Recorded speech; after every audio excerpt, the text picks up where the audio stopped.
The neon lights of Terminus Station flickered across Kivrex's obsidian exoskeleton as he sat in the corner booth of the Nebula's Edge Cantina. His forearms rested on the table, two holding a datapad while the others remained perfectly still. He had been in this business for 63 years, and in that time, he had never failed a contract. 214 confirmed kills across 18 different species. His reputation was flawless, and that reputation was worth more than all the credits in the galaxy. The datapad showed a human face. Male, approximately 28 standard years old, dark hair, unremarkable features. The target's name was Day One, a cargo pilot who ran supplies between the outer colonies. According to the contract details, this human had stolen something valuable from the Krethis Syndicate, one of the most powerful crime organizations in this sector.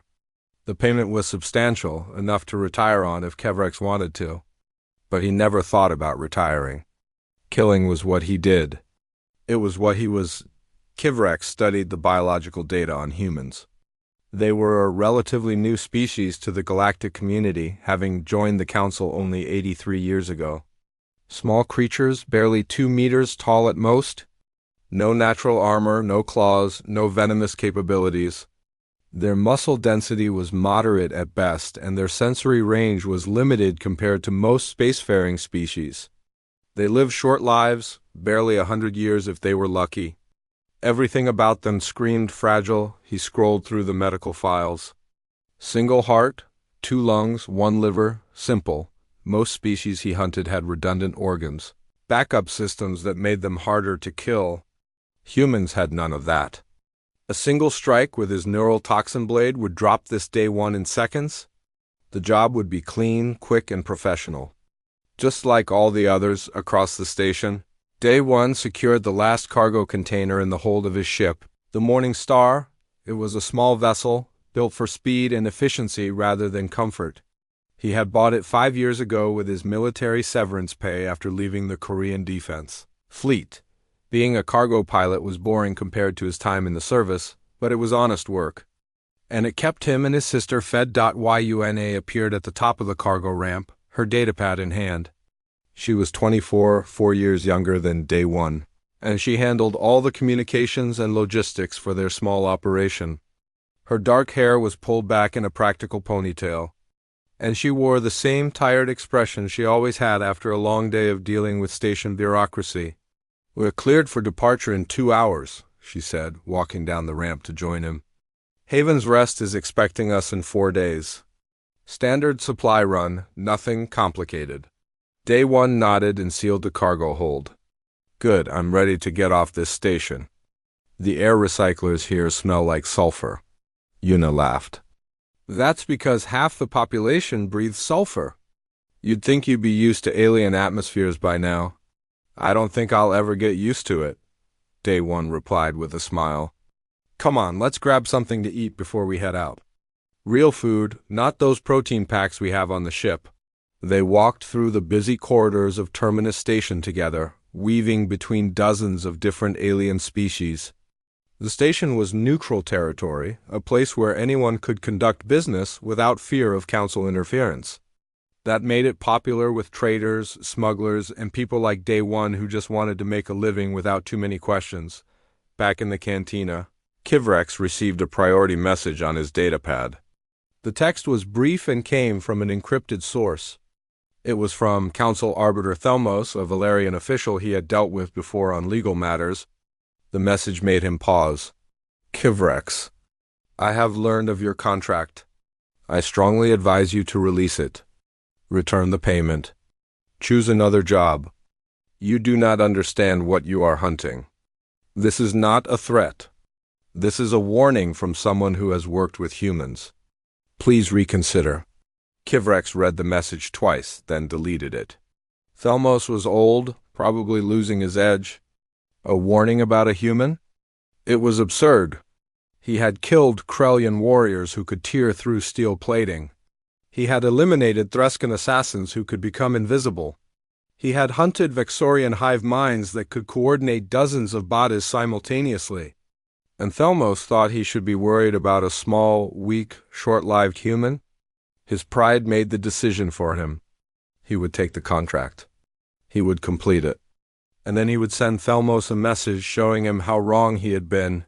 Kivrex began his preparations.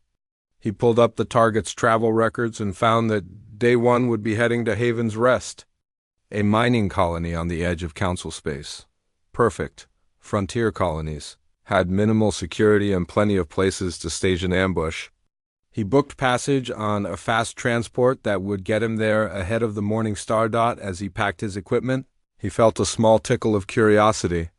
Why had Thelmos bothered with that warning? The Arbiter was not known for unnecessary communications. Perhaps there was something in the human's file he had missed. Kivrex pulled up the biological data again and read more carefully. There was a note about human endurance. Something about how they could continue physical activity for extended periods. Interesting, but not particularly useful in an assassination. Another note mentioned their stress response, how their bodies flooded with chemicals that temporarily increased strength and speed. Again, interesting but irrelevant. By the time that response kicked in, his toxin would already be working. He found a section on human psychology. Pack bonding, they called it. Humans formed strong emotional attachments to other individuals, even across species lines. They were loyal to a fault, often putting themselves in danger to protect those they cared about. Kivrex filed that information away. It might be useful if he needed leverage. The more he read, the more confident he became. Humans were social creatures, dependent on groups for survival. They were emotional, letting feelings cloud their judgment. They were physically weak, requiring tools and technology to compete with stronger species. This would be one of his easiest contracts. Kivrex stood and gathered his gear. His neural toxin blades were freshly charged. His stealth field generator was calibrated and his tracking equipment was ready. Everything was perfect. He left the cantina and headed for the transport docks on the other side of the station. Day 1 and Una finished their meal and returned to the Morning Star. They ran through the pre-flight checklist together, a routine they had done hundreds of times. The engines hummed to life, and within the hour, they were cleared for departure. As the Morning Star pulled away from Terminus Station and entered the jump lane to Haven's Rest. Neither Day 1 nor Una had any idea that a killer was already ahead of them. They talked and joked as they always did, completely unaware that someone had marked Day 1 for death, and far ahead of them, Kivrex arrived at Haven's Rest and began his surveillance. He watched the colony's routines, mapped out the maintenance tunnels, and identified the perfect ambush point. Everything was proceeding according to plan. He thought about Thelmos' warning one last time and dismissed it completely. The old Arbiter had spent too much time in council chambers and not enough time in the real galaxy. Warnings were for amateurs. Kivrex was a professional. The hunt had begun. Haven's Rest was not a beautiful colony. It sat on a harsh world where the wind never stopped blowing and the red dust got into everything. The mining operation pulled rare minerals from deep underground, and the 3,000 colonists who lived there knew they were at the edge of civilized space. But they had built something together, a community that worked hard and looked after each other. The Morning Star touched down on Landing Pad 7 just after local dawn. Day 1 ran through the shutdown sequence while Una confirmed their delivery schedule with the colony administration. They had 40 containers of supplies, everything from food to medical equipment to spare parts for the mining equipment. It would take most of the day to unload. Day 1 opened the cargo ramp and stepped out into the rust-colored morning. Several colonists were already waiting to help with the unloading, including a man named Heian Wu who ran the colony's security force. He was older than Day 1, probably in his mid-40s, with gray starting to show in his hair. But he moved like someone who had military training, and Day 1 recognized that immediately. "Good to see you again," Heian Wu said, shaking Day 1's hand. "Right on schedule as always." "We try," Day 1 replied with a smile. "How's everything here?" "Same as always. The mines are producing, nobody's killed anyone this month, and we haven't had any major equipment failures. So I'd say we're doing pretty well." They worked together to start unloading the cargo. Day 1 liked these runs because the colonists always helped. It made the job go faster, and he enjoyed the conversation. These people were building something real out here, and he respected that. Deep in the maintenance tunnels beneath the colony, Kivrex waited in perfect stillness. He had been there for 6 hours, his stealth field making him nearly invisible in the shadows. He had studied Daewon's routine during the cargo runs and knew the human would come down here eventually. The tunnels connected to the main storage areas, and someone always had to check the automated systems after a large delivery. Kivrex's 4 arms held perfectly still. 2 gripped his neural toxin blades while the others remained ready to grab or strike. He had positioned himself at a junction where the tunnels turned, the perfect ambush point. The human would walk around the corner, and before he could react, the blades would strike. The toxin would shut down his nervous system in seconds. Clean, professional, easy. Hours passed. The unloading continued above. Kivrex did not move, did not shift position even slightly. Patience was one of his greatest skills. He could wait for days if necessary. Finally, he heard footsteps in the tunnel. One person, walking at a steady pace. The colony's automated systems ran a diagnostic check every time they received a major supply shipment, and someone always had to monitor it manually. Kivrex had studied the colony's procedures thoroughly. The footsteps grew closer. Kivrex's muscles tensed, ready to strike. His thermal sensors confirmed it was a human alone, matching Daewon's biological signature. Perfect. Daewon walked around the corner, his datapad in hand, completely focused on the system readouts. He had made this walk a dozen times before on previous deliveries. There was never anything down here except machinery and the occasional maintenance worker. Kivrex struck. He moved with incredible speed, his stealth field dropping as both blades flashed toward Daewon's neck and torso. The neural toxin on those blades would kill any species he had ever encountered. It was over, but something impossible happened. Daewon's body reacted before his mind fully processed the threat.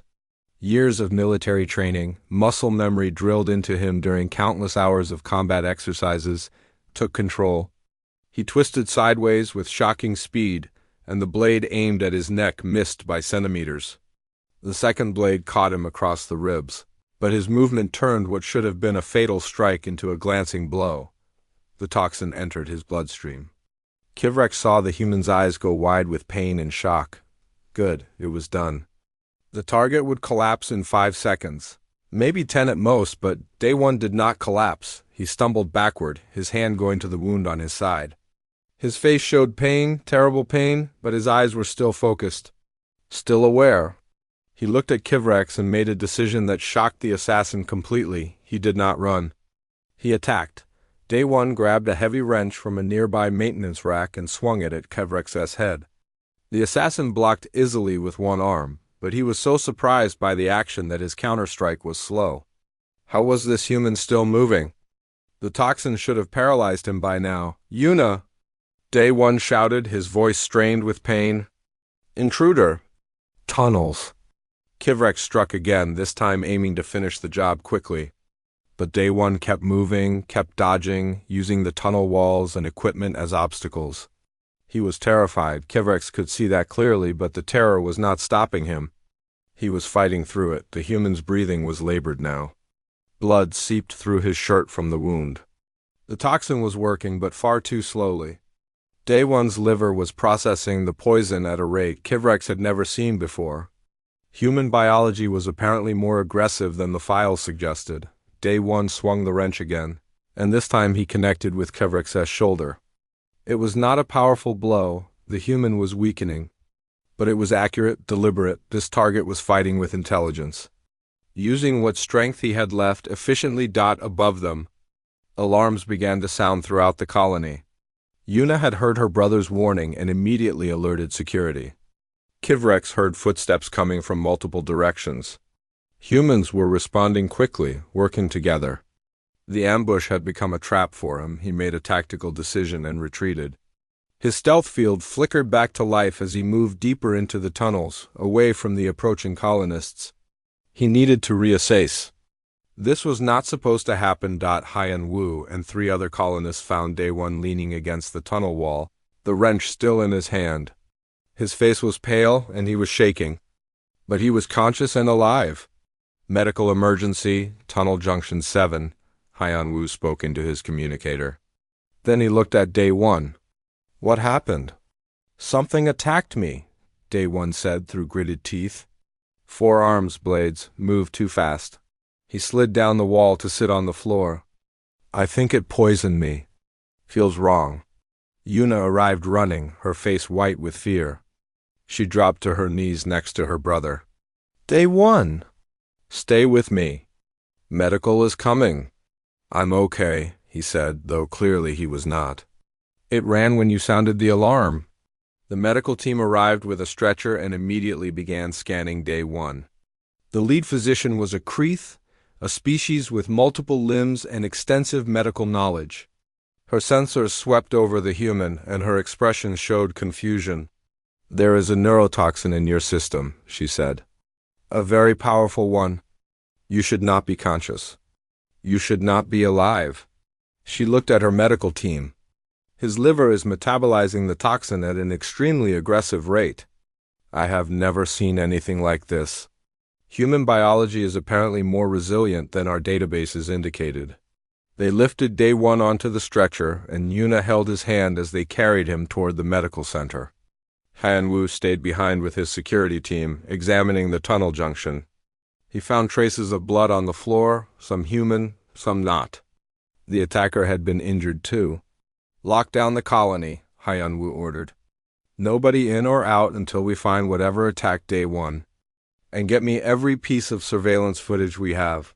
Something came here to kill one of us, and I want to know what and why. In the shadows of the abandoned maintenance section, Kivrex treated his own wound where the wrench had struck him. It was minor, nothing serious, but it was the first injury he had received during a contract in 7 years. He stared at his claws, trying to understand what had just happened. The human should be dead. Every calculation, every piece of data, every bit of experience told him that Target should have died. But instead, the human had fought back while mortally poisoned, had called for help, had injured him, for the first time in his long career.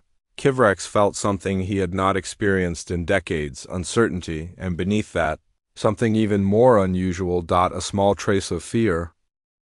Day 1 woke in the medical center 12 hours later. His body ached and his side burned where the blade had cut him, but he was alive. The Kreeth physician explained that his liver had somehow processed most of the toxin, though she still did not fully understand how. Human biology had redundancies and aggressive healing responses that were not documented properly in the galactic medical databases. Yuna sat beside his bed, and she had clearly not slept. When she saw him open his eyes, relief flooded her face. You scared me, she said quietly. Sorry, Day 1 replied. His voice was rough. Did they catch it? Not yet. But Han-Woo has the entire colony on alert. He wants to talk to you when you're ready. Han-Woo arrived an hour later with his security team. He pulled up a chair next to Day 1's bed and activated a holographic display showing surveillance footage and biological analysis. We found traces of the creature that attacked you, Han-Woo said. Based on the blood sample and the attack pattern, we believe it's a Shari assassin. Probably Kavrex based on the signature toxin compound. He's one of the most dangerous killers in known space. Day 1 stared at the display. Why would someone like that come after me? I'm just a cargo pilot. Han-Woo pulled up another file. We checked your recent cargo manifests. 3 weeks ago, you transported a data core from Terminus Station to New Sol Colony. Do you remember that shipment? Vaguely. It was a standard electronics delivery. Nothing unusual. That data core contained encrypted evidence of council corruption. Specifically, it implicated a council member named Velkoth in weapons smuggling. Someone hired Kevrex to eliminate you before you could be questioned about where you got that data core. Day 1 leaned back against his pillow. I didn't even know what I was carrying. It was just another job. They don't care about that, Han-Woo said. You're a loose end. And they hired the best to eliminate you. He paused. But here's the thing. You survived his first strike. That never happens. And now word is spreading through the colony about what you did. About how you fought back. I just reacted, Day One said. Training kicked in. Hyanwu smiled slightly. That training might have saved your life, but it also did something else. It showed Kivrex that humans don't go down as easily as he thought. And now the other colonists know there's an assassin here, and they're not going to let him finish the job. Over the next 2 days, the colony transformed. The miners, engineers, and support staff organized themselves into patrol groups. They armed themselves with mining tools, cutting lasers, and whatever weapons they could find. They set up additional surveillance and created a network of safe zones throughout the colony. Kivrex watched all of this from his hiding place in the abandoned sections of the maintenance system. He had expected the colony to either evacuate his target or hand him over to avoid further danger. That was how most communities responded to his presence. Self-preservation was a universal instinct, but these humans were doing neither. They were preparing to fight him. It made no tactical sense. He was a trained killer with decades of experience. They were civilians with no combat training. Yet they were organizing, coordinating, setting traps.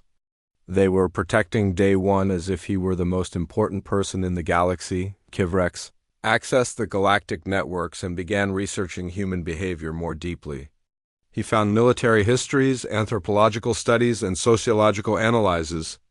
What he read disturbed him. Humans had a concept called loyalty that went beyond simple pack survival. They formed emotional bonds that made them willing to die for each other. Their military history was filled with examples of soldiers holding impossible positions to protect their comrades, of people running into danger to save strangers, of entire populations resisting overwhelming forces rather than surrendering. He found documentation of human wars, conflicts that lasted years, decades, even centuries. Species that fought humans often reported the same thing: they did not stop. Even when defeated, even when outnumbered, even when logically they should surrender, humans kept fighting. One report from a Krellian military commander caught his attention. It described a battle where human soldiers had been cut off from their main force and surrounded. By all tactical measures, they should have surrendered. Instead, they fought for 3 days with diminishing supplies and growing casualties. When reinforcements finally arrived, only 12 of the original 200 were still alive. But they were still fighting. The report ended with a recommendation: avoid prolonged engagements with human forces whenever possible. Their psychological makeup makes them extremely dangerous in desperate situations. Kivrex closed the file. He was beginning to understand why Thelmos had sent that warning. On the 4th day, Kivrex decided he had to make another attempt. His reputation was at stake. If word got out that he had failed to kill a human cargo pilot, his career would be over. He planned more carefully this time. Accounting for human resilience and their tendency to fight back, he identified a patrol route that Day One would be taking.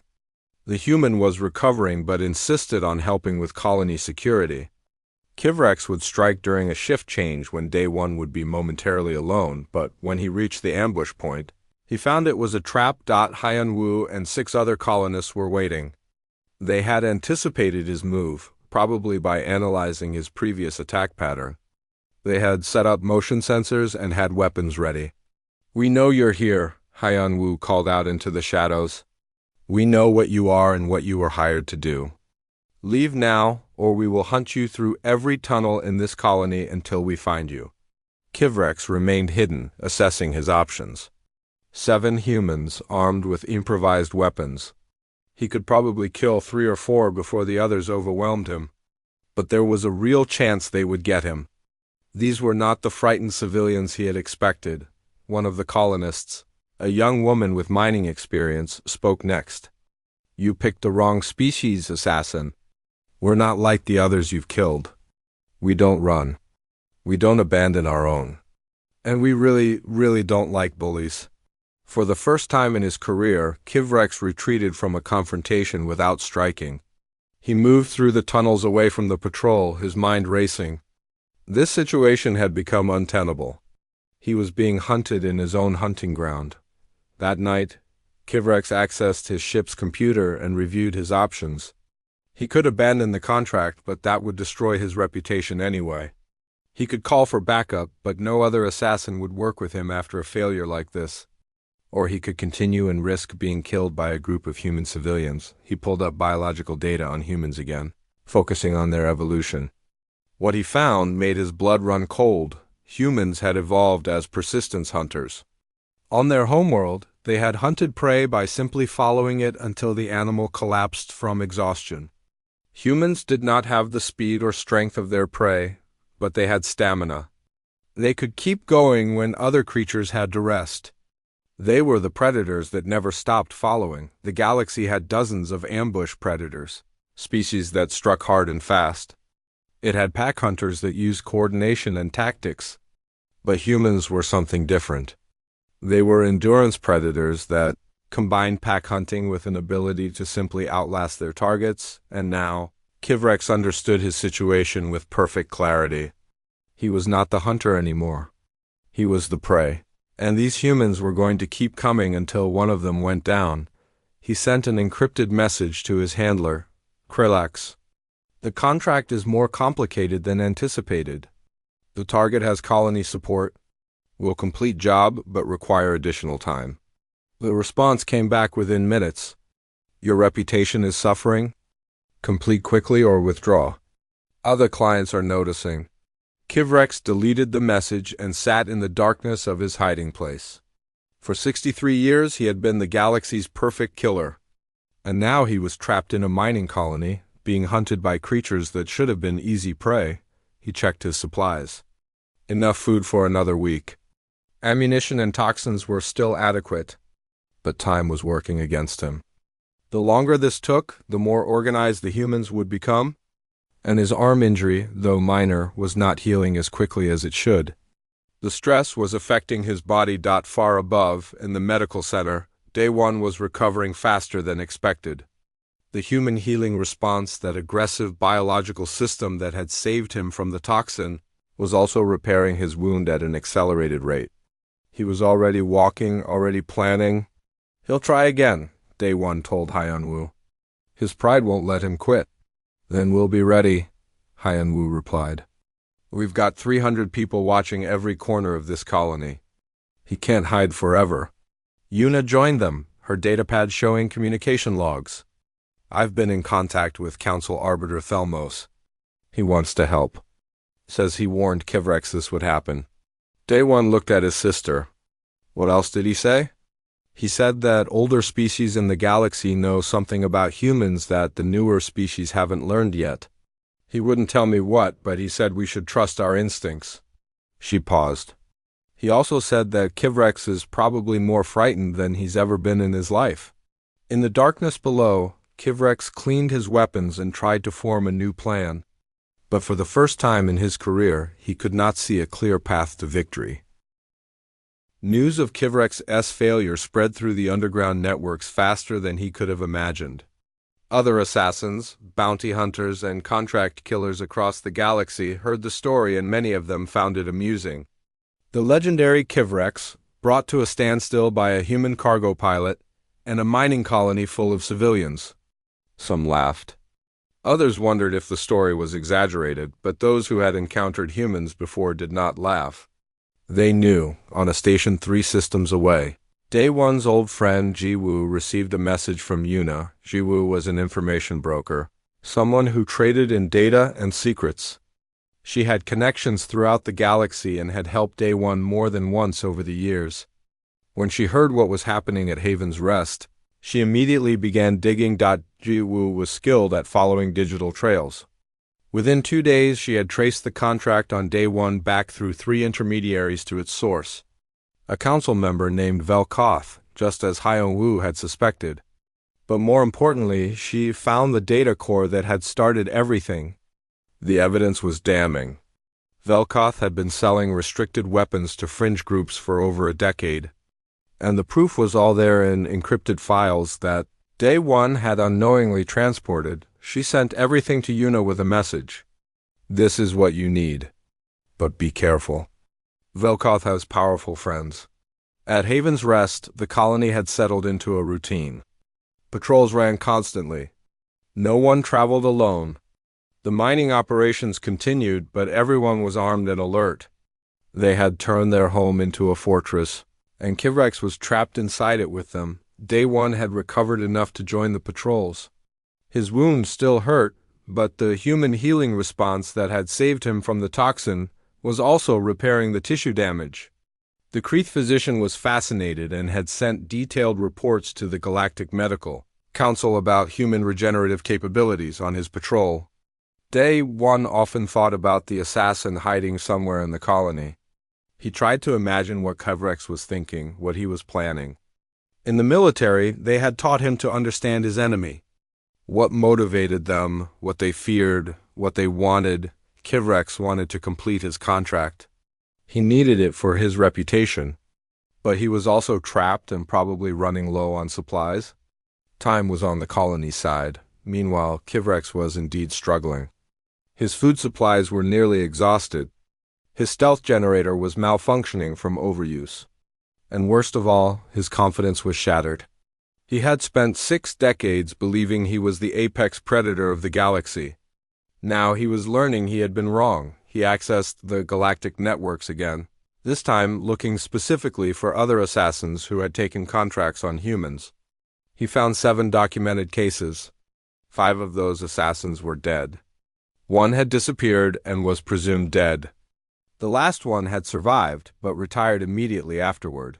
Kivrex found that last assassin's contact information and sent a carefully worded message, seeking information about human targets. Professional consultation. Will pay? The response came 3 hours later. Don't do it. Whatever they're paying you, it's not worth it. Humans are wrong. Something in their evolution broke them. They're not like other species. Kivrex wrote back, already committed? Need tactical advice. The response was longer this time. Then you're probably going to die. I took a contract on a human scientist. Should have been simple. But she didn't run when I cornered her. She grabbed a chemical container and threw it at me. Burned half my face off. Then while I was blind and screaming, she beat me with a chair until I couldn't move. A scientist. Not a soldier. A fragile little human who studied plants. Nearly killed me. I learned something that day. Humans are predators pretending to be prey. When you corner them, they don't surrender. They attack. Every single time. My advice? Run. Kivrex stared at the message for a long time. Then he began researching human evolution more thoroughly than before. He needed to understand what made them different. The data was horrifying. Humans had evolved on a world that went through regular climate catastrophes, ice ages, droughts, volcanic winters. Most species evolved during stable periods. They developed intelligence and then used that intelligence to make life easier. But humans developed intelligence. While their world was actively trying to kill them, their planet had megafauna that could crush them, predators that could outrun them, diseases that could devastate their populations, and climate shifts that destroyed their food sources. But humans survived all of it through one key adaptation. They refused to give up. Kivrex found a term in the human anthropological data: persistence hunting. Human ancestors would select a prey animal and simply follow it. The animal would run fast and far, but then it would have to stop and rest. Humans would keep walking. The animal would run again. Humans would keep following. This could go on for days. Eventually, the prey would collapse from exhaustion, and the humans would finally catch it. They were not the fastest, not the strongest, but they were the most stubborn. And that stubbornness had carried them across their entire planet, helped them survive every disaster, and eventually brought them to the stars. Now, Kivrex understood why the colonists had not abandoned day one. It was not tactical. It was not even logical. It was instinctive. Humans protected their pack members because that was how their species had survived. Alone, they were weak. Together, they were nearly unstoppable. He also found data on human pack bonding. They did not just bond with other humans. They bonded with anything. Their pets, their homes, their possessions, even their ideas. And once bonded, they would defend those things with irrational determination. The colonists had bonded with Day One. He was part of their pack now. They would keep protecting him even if it cost them everything. Kivrex felt something he had not experienced in decades. True fear, not the small concern from before, but genuine terror. He was trapped in a colony full of persistence predators who had decided he was a threat to their pack. They would hunt him until one side was dead. He needed a new plan, something that would give him an advantage. And then he thought of Yuna. She was Day One's sister, his closest pack bond. If Kivrex could capture her, he could draw Day One out. Force a confrontation on his terms. It was risky. It meant revealing his position, but staying hidden was not working. The colonists were getting better at hunting him every day. Soon they would find his hiding spot, and then he would be fighting dozens of them at once. Kivrex began planning the capture. He studied Yuna's routines and found a vulnerability. She took the same route from the communications center to the residential section every evening. There was a short stretch where she was alone for approximately 40 seconds. That would be his window. On the surface, Jiwoo sent another message to Yuna. I've been monitoring Kivrex's handler. There's chatter suggesting he's going to make a move soon. He's desperate. Be extra careful. Yuna showed the message to Day One and Hyunwoo. They increased security around her specifically, adding escorts to her routes. But they could not cover every moment of every day. Resources were limited and the colony still had to function. 3 days later, Kivrex made his move. Yuna was walking from the communications center to meet her brother. She had 2 escorts with her, but they were slightly ahead, checking the next junction. For exactly 35 seconds, she was alone in the corridor. Kivrex struck from above, dropping from a ventilation shaft. He grabbed her with 2 of his forearms and activated a neural suppressor. It would not harm her, but it would prevent her from calling out or struggling. He moved quickly back into the ventilation system before the escorts realized what had happened. By the time they turned around, Yuna was gone. The colony erupted into chaos. Alarms sounded everywhere.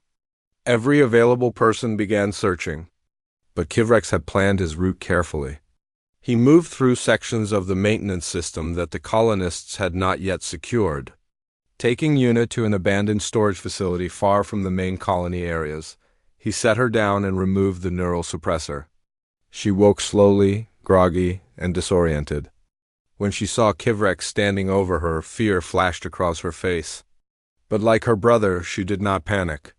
She assessed the situation calmly. You made a mistake, she said quietly. No, Kivrex replied. I am ending this. Your brother will come for you. And when he does, I will finish my contract. That's a mistake, Yuna said. You think taking me gives you an advantage? But you just made my brother more dangerous than he was before. Kivrex did not respond. He sent a message to Day One's communicator with the location and his terms. Come alone or she dies. When Day One received the message, Hyunwoo tried to stop him from going. It's a trap. Let us help. But Day One was already checking his weapons. He has my sister. I'm going, but I'm not going alone. He looked at Hyunwoo and smiled grimly. I just won't tell him you're following me. Because that was the other thing about humans. They did not fight fair. They used every advantage, every trick, every deception they could think of. Honor in combat was a luxury. Survival was the goal. Kivrex waited in the abandoned facility, confident in his trap.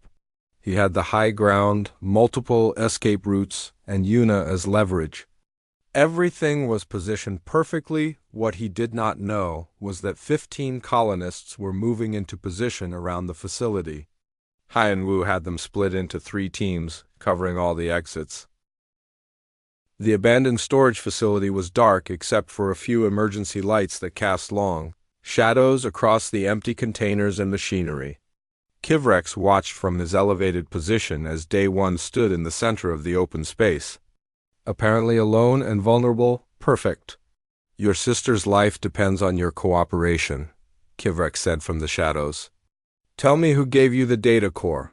I already told you, I don't know, Day One replied. It was a standard electronic shipment. The client used an encrypted service. I never met them face to face. Yuna, sitting bound against a support pillar, spoke up despite her situation. He's telling the truth. We can show you the shipping records. Kivrex was growing frustrated. This entire contract had become a disaster. His reputation was ruined, his supplies exhausted, and now he was reduced to hostage-taking like a common criminal. But he had to finish this.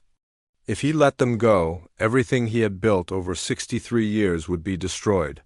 The shipping records mean nothing, Kivrex said. Someone hired me to eliminate a loose end. That is you, Day One. This is not personal. This is business.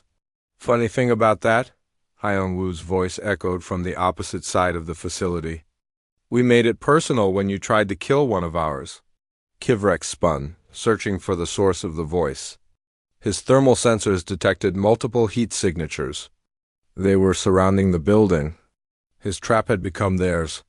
You said come alone, Kivrex hissed at Day-1. Day-1 shrugged. I'm learning from you. Deception is a tool, and humans are very good at using tools. More colonists appeared from behind containers and machinery. Kivrex counted at least 15 all armed. They had moved into position silently while he had been focused on Day One. His exits were blocked. For a moment, everyone was still. The assassin trapped on high ground, the humans surrounding him below. Kivrex calculated his options. He could kill Yuna, but that would only enrage them further. He could try to fight through them, but the odds were against him. Or he could run, but there was nowhere left to run. You are making a mistake, Kivrex said, his voice carrying a warning. I am a professional. If you let me leave, I will abandon this contract. Your brother will be safe. No, Hyun-woo replied. You'll just come back later. Or someone else will. That's how this works, isn't it? Once a contract is issued, it stays active until it's completed or the client is dead. Kivrex did not respond because the human was correct. Day One walked closer to where his sister was bound. Here's our counteroffer. You help us expose the person who hired you. Council member Velkoth. We have evidence of his crimes. You add your testimony. The contract becomes void because the client will be in prison. Everyone wins. I do not betray clients, Kivrex said, though his voice lacked conviction. His code of honor seemed meaningless now when measured. Against survival. Ji-woo's voice came through a speaker system that one of the colonists had set up. Actually, you don't have a choice anymore. I just transmitted all the evidence about Velkoth to the council. It's over. The investigation has already started. Your client is finished. Kivrex felt something break inside him. Everything had fallen apart. The contract was worthless. His reputation was destroyed. And he was cornered by humans who had every reason to kill him. Then kill me, he said quietly. I have failed. My career is over. My reputation is dust. End this. Day One looked up at the assassin with an expression that Kivrex could not read. Not anger, not satisfaction? Something else. No, Day One said. You're going to live. You're going to walk out of here. And you're going to tell every assassin, bounty hunter, and contract killer in the galaxy what you learned.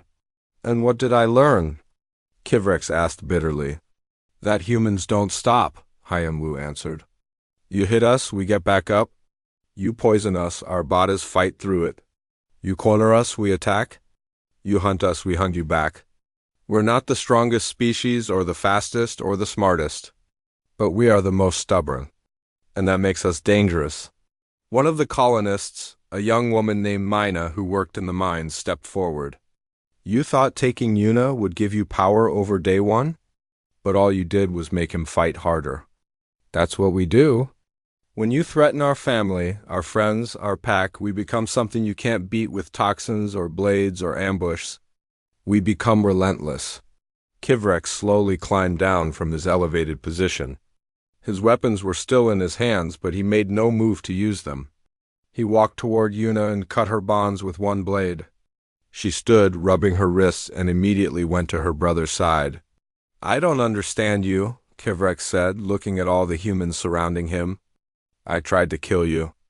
I took your sister hostage. You should want revenge. You should want me dead. Maybe, Day One admitted. But killing you doesn't solve anything. You're just a tool. The real problem was Velkoth. Daewoo dealt with that. Now we just want you gone.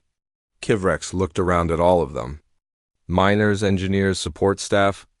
Ordinary people who had become warriors because someone threatened their community. They had outthought him, outmaneuvered him, and ultimately outlasted him. Just like their ancestors had done to prey animals on their homeworld millions of years ago. I will leave, Kivrex said. And I will tell others what happened here. Not because you demand it, but because they need to know. He paused at the door. I was warned. Council Arbiter Thelmos told me not to take this contract. He said I did not understand what I was hunting. He was right. Hyanwu escorted Kevrex to his ship personally. As they walked through the colony, colonists watched but did not threaten or jeer. They simply watched him leave, their eyes following him with a calm certainty that was somehow more intimidating than anger. At the landing pad, Kivrex turned back to Hyanwu. Why did Thelmos warn me? What does he know about humans? Hyanwu considered the question. The older species in the galaxy remember Earth's history. They know what we survived to get here. Ice ages, plagues, predators, wars with ourselves. Most species became civilized because their worlds were stable and peaceful. We became civilized despite our world trying to kill us every few thousand years. That left a mark on us. He gestured to the colony around them. We survive. It's what we do. It's all we know how to do. Kivrex entered his ship and initiated launch sequences. As he lifted off from Haven's Rest, he looked down at the colony one last time. 3,000 humans living on a harsh world, mining resources, building a community. They looked so small and fragile from up here. But he knew the truth now. A week later, Kivrex arrived at a space station where assassins and hunters gathered. He was approached by several colleagues who had heard rumors about his failed contract. One of them, a young Krellian killer with few completed contracts, asked mockingly, "Is it true? Did a human cargo pilot really defeat the great Kivrex?" Kivrex looked at the young assassin for a long moment. Then he lifted his shirt and showed the scar where Day One's wrench had struck him. It was the only permanent injury he had received in 63 years of killing. "I am done," Kivrex said. "I am retiring. And if you are smart, you will never accept a contract on a human." "Why?" the Krellian asked with a laugh. "They are weak." "No," Kivrex replied quietly. "They are not. They evolved as persistence predators on a world that tried to exterminate them repeatedly. They learned to hunt by simply never stopping, never giving up, never accepting defeat. They develop pack bonding so strong that they will die for each other without hesitation. They created weapons and technology because individually they are weak, but together they are unstoppable." He looked around at the other assassins who had gathered to listen. "I studied hundreds of species before taking contracts. I learned their weaknesses, their fears, their breaking points. Every species has a limit. But humans? They don't stop. Even when they should, even when it's logical to quit. They just keep going." The young Krellian was no longer laughing. "You're serious." "I have never been more serious," Kivrex said. "I took a contract on one human. Just one. A cargo pilot with no combat experience beyond basic military training. And he survived my toxins, fought back while dying, rallied an entire colony to hunt me, and eventually cornered me in my own trap. Then they let me live. Not because they couldn't kill me, but because they chose not to.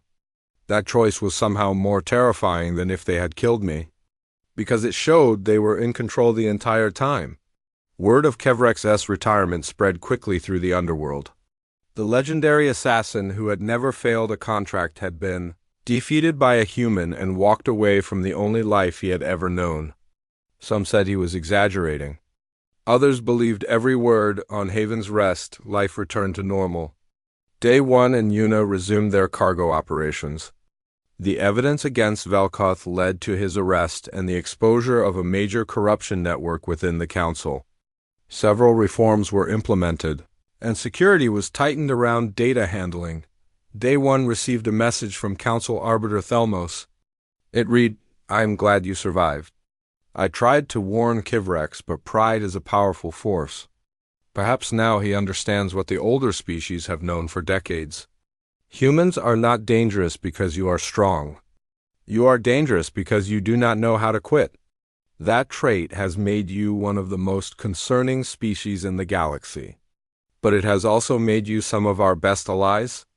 Use that power wisely.